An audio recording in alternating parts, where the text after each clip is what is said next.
I want to spend a few minutes telling the American people a little bit more about the problems that we're trying to work our way through. The WHO has two primary functions. First, it's a regulator and an advisory role and a health emergency and humanitarian aid operation on top of that. Article 6 of the IHR says that each state party shall notify the World Health Organization within 24 hours of all events which may constitute a public health emergency of international concern within its territory. Annex 2 of those same rules provides that countries must notify the World Health Organization of any unusual or unexpected public health events such as SARS, a close genetic cousin of the virus that causes COVID-19. Those rules also set how countries should evaluate when to notify the WHO of diseases of unknown causes or sources.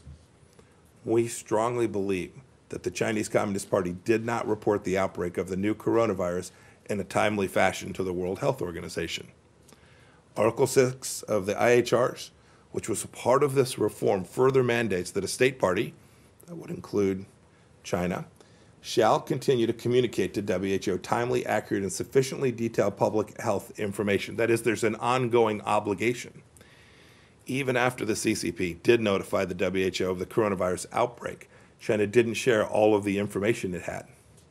Instead, it covered up how dangerous the disease is. It didn't report sustained human-to-human transmission for a month until it was in every province inside of China. It censored those who tried to warn the world.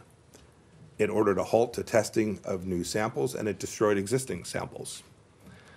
The CCP still has not shared the virus sample from inside of China with the outside world, making it impossible to track the disease's evolution. Not making a legal determination here today on China's adherence to the IHRs, but the World Health Organization's regulatory arm clearly failed during this pandemic.